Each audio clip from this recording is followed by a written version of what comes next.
La idea de esta unidad es desarrollar el modelo de Tirwall, lo que ahora vamos a ver se conoce como la ley de Tirwall, por la abundante evidencia empírica que tiene las conclusiones a las que llega este modelo. Y también, como les había comentado, la idea un poco de agregar este enfoque es para complementar con otra visión heterodoxa, pero más desde el punto de vista latinoamericano, ¿no? Digamos, si bien Tirwall es británico y el modelo es de los 70 y los 80, claramente cuando uno lee a Tirwall y cuando uno ve el modelo y las conclusiones, no hay ninguna duda de que uno podría decir esto, cualquier economista del estructuralismo estaría 100% de acuerdo, ¿no? Porque, y recordemos que además las ideas del estructuralismo son previas. Ahí hay una discusión histórica, si es que Tirwall había, ¿no?, leído y estaba muy familiarizado con las cuestiones del estructuralismo, es difícil. Eh, pero bueno, independientemente de eso, no hay ninguna duda de que este modelo se acerca mucho a las restricciones y los problemas de crecimiento que identificaban los economistas estructuralistas, digamos, Prebisch, Diamant, Zunkel, Pasos, ¿no?, de diferentes países de la región, donde obviamente el principal problema eran los cuellos de botella que se producían en el sector externo.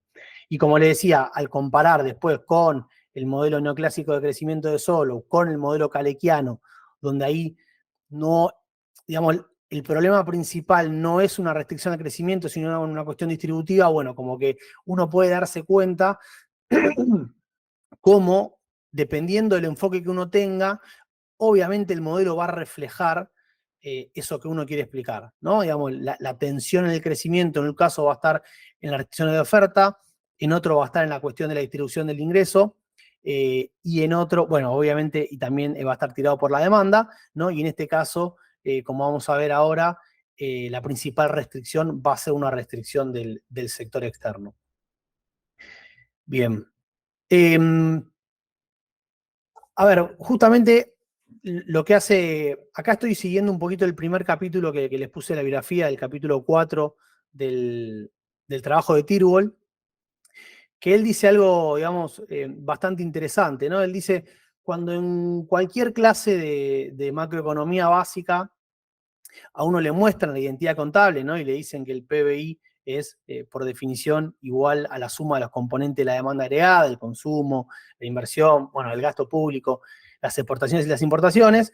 Eh, Cuando después pasamos a explicar la teoría del crecimiento, en ningún lado te dicen que ese crecimiento del PBI es o tiene que estar explicado por la tasa de crecimiento del consumo, de la inversión, de las exportaciones y las importaciones, ¿no? Como que ahí hay una primera cuestión que incluso yo cuando la leía decía, es cierto, ¿no? Una cosa que quizás debería ser muy intuitiva, si bueno, si en términos estáticos el PBI es igual a eso, bueno, uno debería decir, si quiero explicar eso en términos dinámicos, es decir, la tasa de crecimiento del PBI, bueno, tendría que ir a fijarme a cómo crece esa demanda y obviamente cuáles pueden ser esas restricciones. Sin embargo, lo que dice Tirwall es, bueno, el modelo neoclásico, él digamos, discute mucho con el modelo de la teoría de Solow, ¿no?, de ese entonces. Lo que él dice es, mirá, acá la cuestión que tenés es que ese modelo identifica como restricción principal del crecimiento a la oferta, ¿no? En particular, define una función de producción, donde esa función de producción lo que tiene es el factor trabajo, fundamentalmente, los recursos naturales y la tecnología, y entonces a partir de eso, lo que te va a decir es que esas son las restricciones del modelo, ¿sí? O sea, vos cuando querés crecer, crecés sin ningún problema. Obviamente acá ya aparece la cuestión de que la demanda no va a ser una restricción. De alguna manera uno puede decir, opera la ley de Say en el largo plazo. Y a partir de eso, el límite que vos encontrás al crecimiento está dado por esos factores productivos. Básicamente, vos deberías llegar al pleno empleo de tus factores y por lo tanto la restricción va a ser que, dicho de una manera sencilla, no tenés más trabajadores disponibles y o no tenés la tecnología suficiente, ¿no? Después también esto lo podemos complejizar diciendo, por más que tengas todos los trabajadores ocupados, ahí lo que puedes hacer para potenciar el crecimiento es aumentar la productividad de esos trabajadores, y ahí puede aparecer la educación, ¿no? El capital humano. Pero bueno, la cuestión fundamental es que en los modelos neoclásicos, la restricción al crecimiento viene por el lado de la oferta. Después, como vimos en los modelos keynesianos, la restricción viene por el lado de la demanda. O sea, lo que básicamente estamos diciendo acá es, no, mirá, mucho antes de llegar a ese pleno empleo, la economía se frena porque por algún motivo la demanda agregada no puede crecer lo suficiente. Y podríamos decir, en el medio de esos dos enfoques aparece esto que llamamos la ley de Tyrbull, ¿no? Porque Tyrbull fue un economista, en realidad es un economista, creo que está vivo todavía, cuyo modelo, digamos, lo que dice es que la restricción fundamental al crecimiento va a venir dada por el balance de pagos. Y recordemos que al escribir en esa época todavía los flujos financieros no eran demasiado relevantes, con lo cual el modelo básico se concentra fundamentalmente en las restricciones dadas por la cuenta corriente, ¿sí? Entonces, básicamente, como le decía antes, de los componentes de la demanda agregada, lo que Tyrbull va a decir es, mirá, si vos te fijás, el consumo es un componente inducido. ¿Qué significa esto? Que el consumo depende del ingreso, depende del PBI, por lo tanto es un componente endógeno. La inversión también, acá Tyrbull adopta el enfoque del acelerador, donde básicamente la inversión de las empresas responde al aumento de la producción, por lo tanto también es un componente endógeno o inducido. Y entonces lo que va a decir Tyrbull es que el único componente realmente exógeno de la demanda agregada, que no depende digamos, de la propia dinámica de la economía, son las exportaciones. Entonces, ese componente de la demanda agregada va a ser el que te va a definir la tasa de crecimiento. Ahora vamos a ver que también, obviamente, por el lado de las importaciones va a jugar un rol, pero uno puede decir que básicamente la restricción al crecimiento viene dada por ahí, ¿sí? Cuando uno mira la evidencia empírica así, digamos, muy por arriba, ve que esto tiene ya digamos, un asidero, ¿no? O sea, lo que están viendo acá es la tasa de crecimiento promedio de las exportaciones y del PBI entre 1960 y 2016, para la gran mayoría de los países del mundo.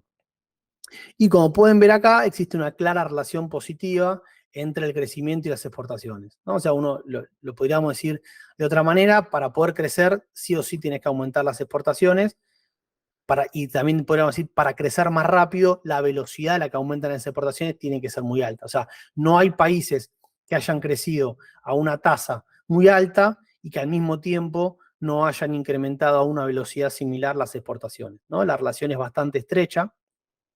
Ahí justamente también pueden ver el caso argentino, donde podríamos decir está de la mitad para abajo y obviamente pasa algo similar con las exportaciones. ¿Sí? Entonces, a priori, la evidencia empírica que muestra la relación entre exportaciones y tasa de crecimiento, digamos, refleja esta postura, ¿no? Acá también una aclaración, que esto Tyrbull lo menciona en su capítulo, y es la discusión que tiene con Krugman, ¿no? Uno de los principales economistas del mainstream, que como siempre tenemos una cuestión de la causalidad. Krugman, digamos, cuando ve este gráfico, o en realidad cuando ve la evidencia empírica de lo que Tyrbull llama su ley, lo que él dice es, sí, es verdad lo que estás diciendo, pero no es así como vos lo planteás. En realidad es exactamente al revés. El crecimiento de la economía es lo que provoca el aumento de la productividad, y ese aumento de la productividad te genera que aumenten las exportaciones. O sea, fíjate que lo que hace es invertir la causalidad, ¿no? Como la gran mayoría de las discusiones que tenemos entre el enfoque, digamos, el mainstream y los enfoques heterodoxos. O sea, es al revés de lo que vos planteás. No es que las exportaciones provocan el crecimiento, sino que es el crecimiento el que provoca las exportaciones. Y la restricción del crecimiento, en última instancia, sigue siendo la oferta, fundamentalmente, como dijimos anteriormente, el trabajo y la tecnología, ¿sí?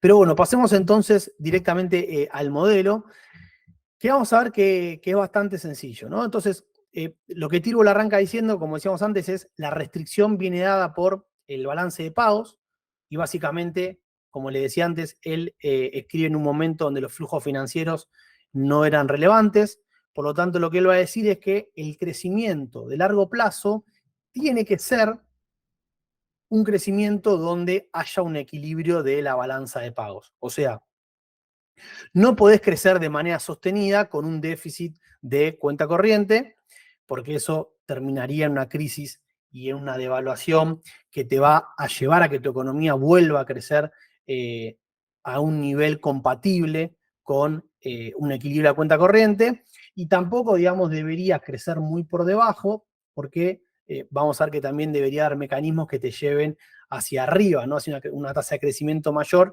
hasta que se equilibre con el balance de pago. Entonces, justamente Tribal arranca por acá, plantea la igualdad del balance de pagos. Lo que va a decir entonces es que las exportaciones tienen que ser igual a las importaciones. Esto está medido en la moneda local, en nuestro caso el peso, o sea, tenés el precio doméstico de las exportaciones medido en peso por las cantidades de las exportaciones, y del otro lado tenemos el precio en pesos de las importaciones multiplicado por la cantidad de las importaciones y por el tipo de cambio, ¿no? Porque de esa manera, perdón, el precio está en dólares y por eso de esa manera lo multiplicamos por el tipo de cambio, que ahí sí lo transformamos a pesos, ¿sí? A partir de eso, lo que va a hacer Tirbol es aplicar logaritmos y derivar. Esto es una cuestión matemática muy sencilla para transformar algo lineal en algo dinámico, es decir, para pasar de algo lineal a expresarlo en tasas de crecimiento. Y justamente si reexpresamos lo de arriba como tasa de crecimiento, básicamente la nomenclatura, ¿no? Le ponemos G, él usa G porque en inglés es growth, de crecimiento. Entonces nos queda que, como le decía antes, en una economía en crecimiento, el equilibrio que tiene que darse es que las tasas de crecimiento de las exportaciones medidas en valores, es decir, tanto en los precios como las cantidades, tienen que estar en equilibrio con la tasa de crecimiento de las importaciones en valores, o sea, las cantidades y el precio, y además con el aumento del tipo de cambio. Entonces, a partir de eso, Tirbol va a definir a las exportaciones. Esto lo va a hacer como que las exportaciones dependen fundamentalmente de las elasticidades, precio e ingreso. O sea, por un lado, las exportaciones van a depender de los precios locales, en el sentido de pensarlo como un nivel de competitividad. Si los precios locales aumentan, eso impacta en la competitividad de las exportaciones, que al encarecerse se reducen. Y obviamente, por otro lado, los precios internacionales, que acá es exactamente el efecto opuesto. Si los precios internacionales aumentan, eso hace que en términos relativos nuestras exportaciones sean más competitivas y por lo tanto que aumente su demanda. Y después una elasticidad ingreso que va a depender obviamente del crecimiento del resto del mundo, pensado como que esos países son los que te compran a vos. Entonces, si los países, si el resto del mundo crece a una velocidad más alta, eso obviamente va a provocar que aumenten tus exportaciones. De nuevo, transformando esa ecuación lineal en una tasa de crecimiento, nos va a quedar justamente que la tasa de crecimiento de las exportaciones va a depender de la tasa de crecimiento del tipo de cambio, de la tasa de crecimiento de los precios internacionales, de la tasa de crecimiento digamos de la inflación, en este caso impacta de manera negativa, y la tasa de crecimiento del resto del mundo. Esto obviamente mediado por las elasticidades de cada uno de estos casos, ¿no? Donde cuanto más fuerte sea la elasticidad, por ejemplo, precio, más va a impactar la tasa de crecimiento de estos precios, del tipo de cambio, de los domésticos y los internacionales, y cuanto más fuerte sea la elasticidad de ingreso, más ahí va a importar el crecimiento del resto del mundo. Para las importaciones hace exactamente lo mismo, la única diferencia es que acá lo vamos a ver de manera inversa, ¿sí? O sea, el aumento de los precios internacionales va a encarecer las importaciones y por lo tanto va a reducir su demanda. En cambio, el aumento de los precios locales va a abaratar en términos relativos las importaciones y por lo tanto va a incrementar su demanda, ¿sí? Mientras que el aumento del tipo de cambio va a reducir también las importaciones porque las está encareciendo. Y acá la diferencia es que vamos a hablar de el crecimiento de la economía doméstica, donde obviamente si aumenta la producción de nuestro país, para producir esos productos hacen falta más importaciones, por lo tanto acá, en lugar de hablar de la tasa de crecimiento del resto del mundo, hablamos de la tasa de crecimiento doméstica, ¿sí? Una cuestión matemática importante de aclarar es que la elasticidad de precio es una elasticidad negativa, como decíamos antes, cuando aumenta una, baja la otra, y por eso es que lo que está entre paréntesis está, digamos, con el signo opuesto, ¿sí? Entonces, porque digamos, el EPM es negativo, así que la intuición sigue siendo la misma. Si sube el precio internacional de las importaciones, bajan las importaciones; si sube el tipo de cambio, bajan las importaciones; y si aumenta la inflación, aumentan las importaciones, ¿sí? En cambio, la elasticidad de ingreso en este caso es positiva, por lo tanto, a mayor crecimiento de nuestra economía, mayor es la tasa de crecimiento de las importaciones. Después, digamos, si reemplazamos esas dos ecuaciones en la original, donde estaba el equilibrio de la balanza de pagos en términos de tasa de crecimiento, y reacomodamos, ¿sí? Eso es bastante sencillo, no lo voy a hacer acá para que no sea tan engorroso, pero lo tienen en el texto, digamos, en la otra nota de clase, donde ahí está paso a paso explicado cada uno de los pasajes para poder llegar a lo que sería la ley de Tyrol ampliada, ¿sí? Ahora vamos a ver por qué, porque obviamente está la ley de Tyrol reducida. Pero fíjense que entonces la tasa de crecimiento de largo plazo compatible con un equilibrio de balanza de pagos, que es esa I estrella, va a depender de ese numerador y de ese denominador, ¿sí? Donde en el numerador tenemos, por un lado, lo que son los términos de intercambio, ¿sí? Donde obviamente, digamos, donde, digamos, para que se entienda, ¿sí? Donde si obviamente mejoran el precio de tus exportaciones en relación al precio de tus importaciones, eso va a redundar en una tasa de crecimiento potencialmente mayor, ¿sí? Porque justamente que aumenten los precios de lo que vos exportás te genera más dólares y eso te permite aumentar la tasa de crecimiento. Obviamente, una tasa de inflación más alta te va a generar una tasa de crecimiento menor, y el tipo de cambio, siempre y cuando se cumpla, digamos, las condiciones de Marshall-Lerner, que creo que ya lo habrán visto, pero las condiciones de Marshall-Lerner lo que te dicen es que si se cumplen, la devaluación del tipo de cambio provoca una mejora del resultado comercial. Entonces, si se cumplen esas condiciones, una devaluación del tipo de cambio va a llevar a un aumento en el PBI a largo plazo, ¿sí? Pero ojo, porque justamente lo acabo de expresar en niveles. Acá lo que me está diciendo es que una tasa de aumento más alta del dólar, del tipo de cambio, me va a llevar a una tasa de crecimiento más elevada. Con lo cual lo que estamos diciendo es que el tipo de cambio, en términos nominales, ¿sí? Y reales, porque se asume una tasa de inflación constante, tienen que aumentar todo el tiempo, lo cual obviamente es, digamos, absurdo, ¿no? Deberíamos ver un tipo de cambio real que crece de manera sostenida, algo que es imposible. Entonces, dicho de otra manera, esto lo que me dice es que una devaluación te va a provocar un aumento del PBI, pero no te va a modificar la tasa de crecimiento de largo plazo. Y después, el último componente, lo que te dice es que a mayor crecimiento de los socios comerciales o del resto del mundo, eso también te va a poder permitir que sea una tasa más elevada, ¿sí? Y todo esto, digamos, en relación a la elasticidad de crecimiento de tu economía, donde obviamente acá va a tener un impacto negativo, ¿sí? Cuanto más crezca tu economía, menor va a ser, perdón, sí, cuanto más crezca tu economía, eso te va a generar un aumento de las importaciones, por lo tanto, menor va a ser tu capacidad de crecimiento, ¿no? Esto es la propensión a importar.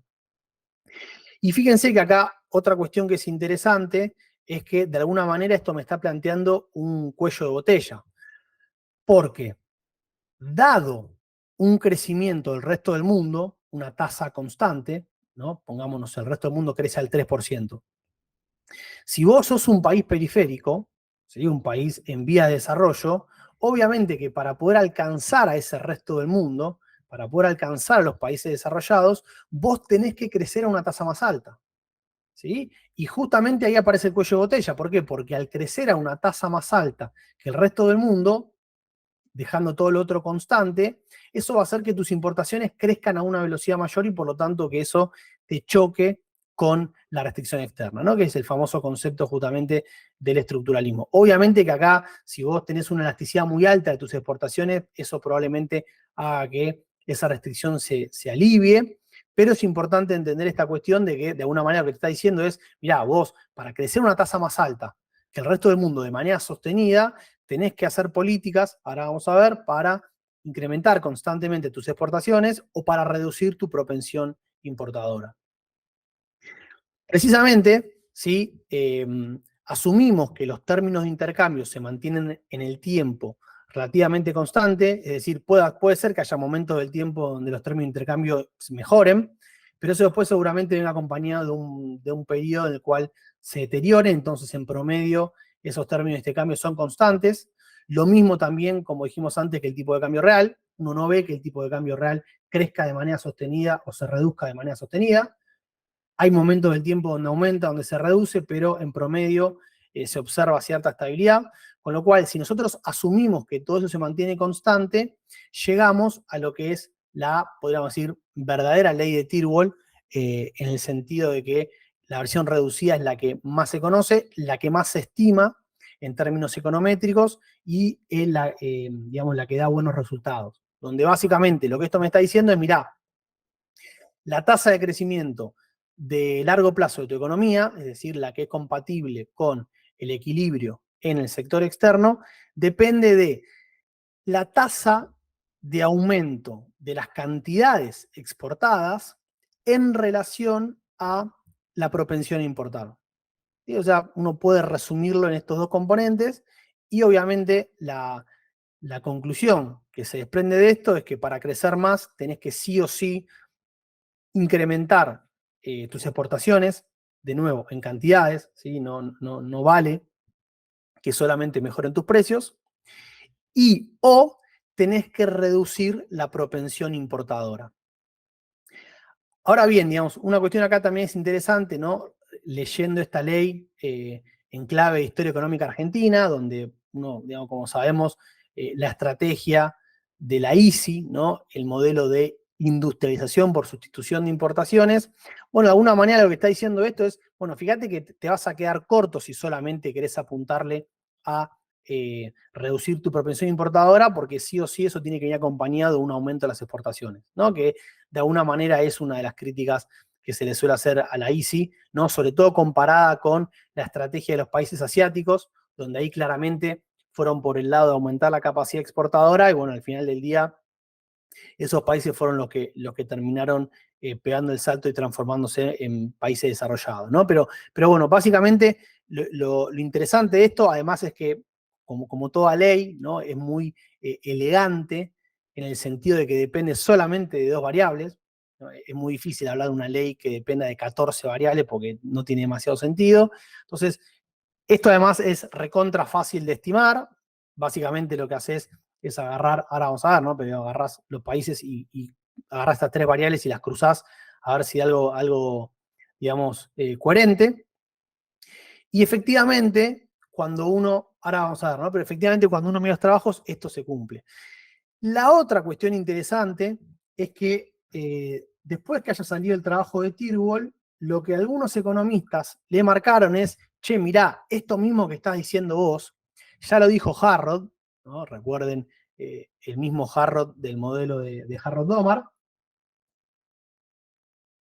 ya lo dijo Harrod 40 años antes, ¿no? El famoso multiplicador externo de Harrod, que efectivamente después Tyrwell lo reconoce, es más, en el capítulo que les pasé lo dice. Él obviamente dice, yo la verdad que no tenía conocimiento de esto, pero bueno, veámoslo para que se entienda, ¿no?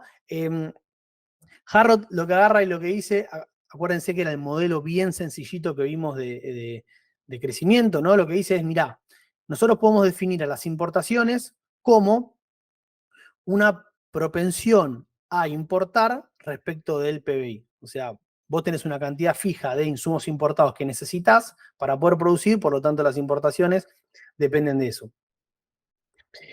Si nosotros asumimos que la balanza comercial se tiene que encontrar equilibrada, ¿no? Si decimos X tiene que ser igual a M, y yo reemplazo lo que está ahí, o sea, yo reemplazo M por M minúscula I y acomodo, llego a el multiplicador externo de Harrod, que lo que dice es que el nivel del PBI de una economía está dado por las exportaciones en relación a la propensión a importar. Ahora, ¿qué pasa? Si yo aplico una transformación bastante sencilla, ¿sí? De cada lado, fíjense que no estoy alterando, sigue siendo, digamos, la misma ecuación anterior, solamente que estoy multiplicando y dividiendo por la diferencia de las variables. Y obviamente yo reordeno y llamo a G como la tasa de crecimiento. Recuerden que la tasa de crecimiento, precisamente, en una variable en diferencia, es la variación, ¿no? El triangulito delta I sobre I.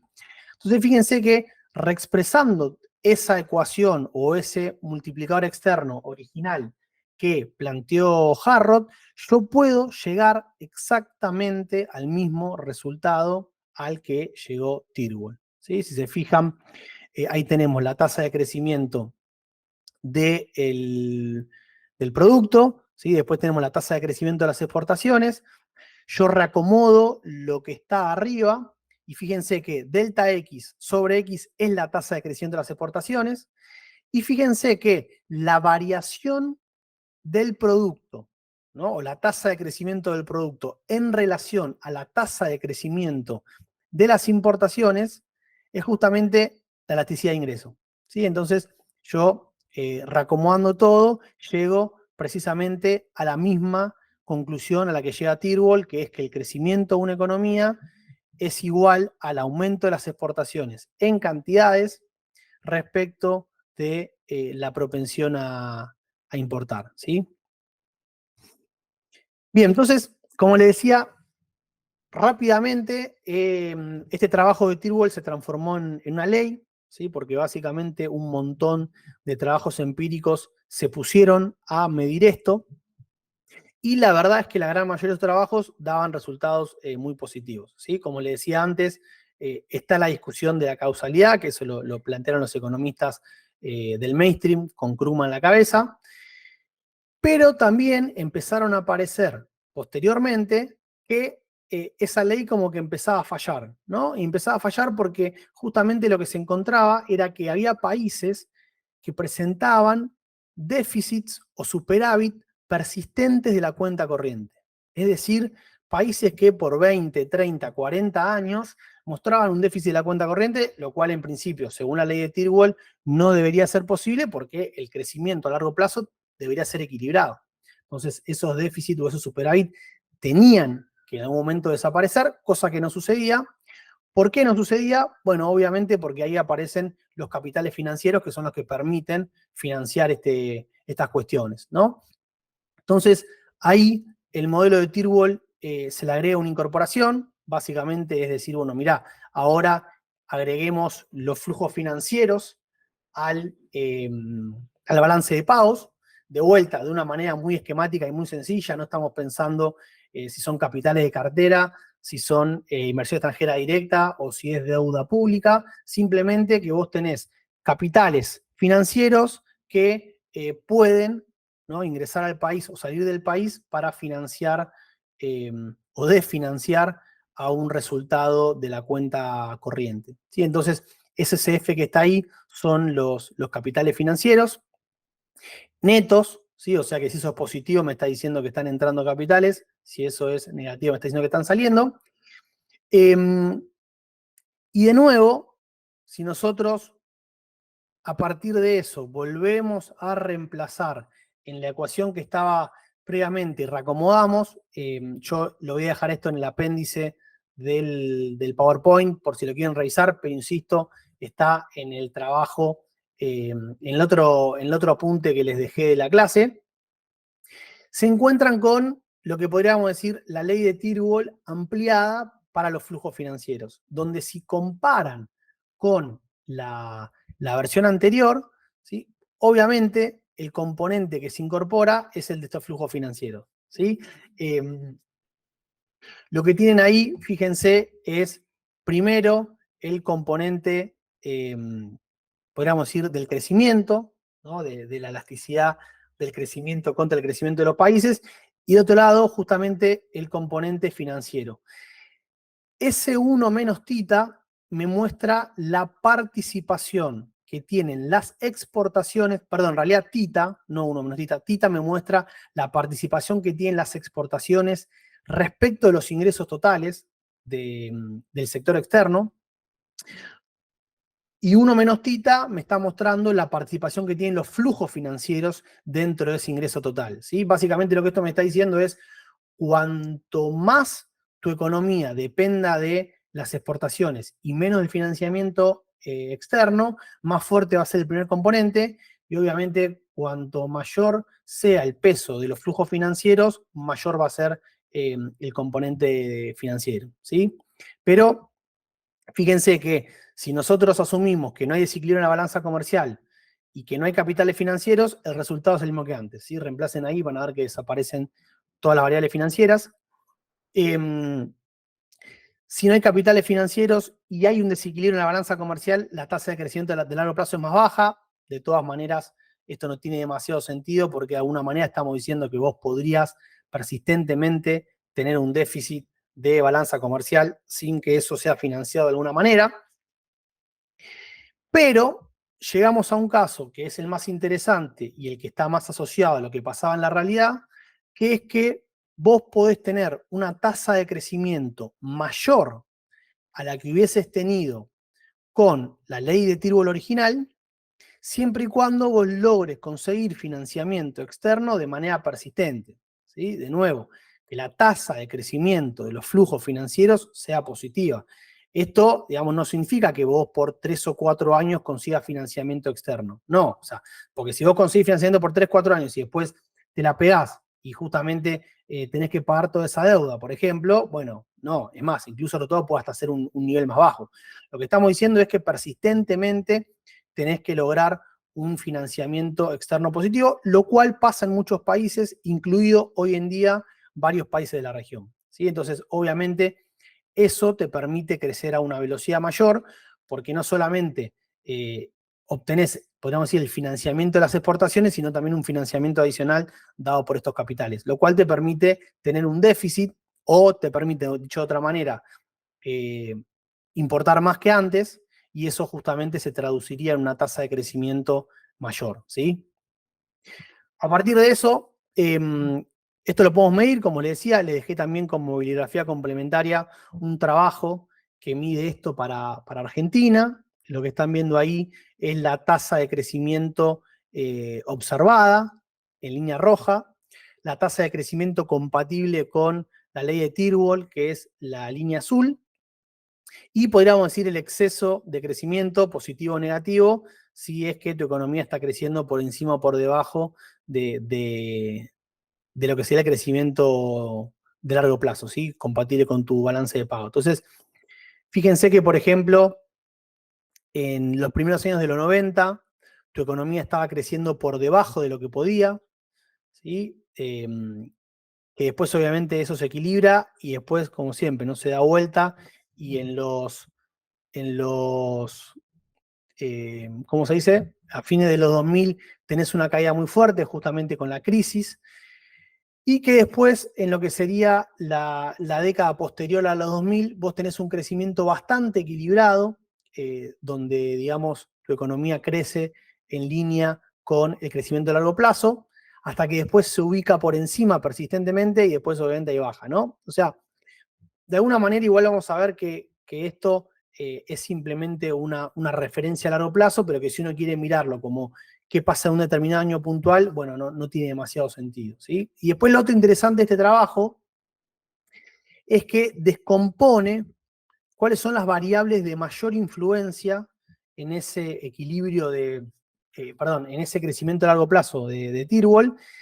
Y como pueden ver, el crecimiento de las economías, tanto el crecimiento del resto del mundo, en este caso de Brasil, que es nuestro principal socio comercial, que es la línea roja, como el crecimiento de Argentina, que es la línea punteada verde, fíjense que son variables que influyen, digamos, de manera bastante estable, ¿no? No tiene mucha volatilidad en el crecimiento de largo plazo, mientras que los precios son bastante más volátiles, sobre todo el precio de las exportaciones, ¿no? Esta es una cuestión típica de Argentina y una cuestión típica que enfoca el estructuralismo, que es que la economía, las economías periféricas, que dependen de los commodities, que son productos cuyo precio es muy volátil, bueno, eso también le mete volatilidad a tu economía, porque justamente como ese precio se mueve mucho, eso va a afectar mucho la tasa de crecimiento compatible con el sector externo de tu economía, y entonces va a hacer que tu economía crezca en periodos muy fuertes, pero que después se contraiga de manera muy fuerte. ¿Sí? Eso es lo que te está mostrando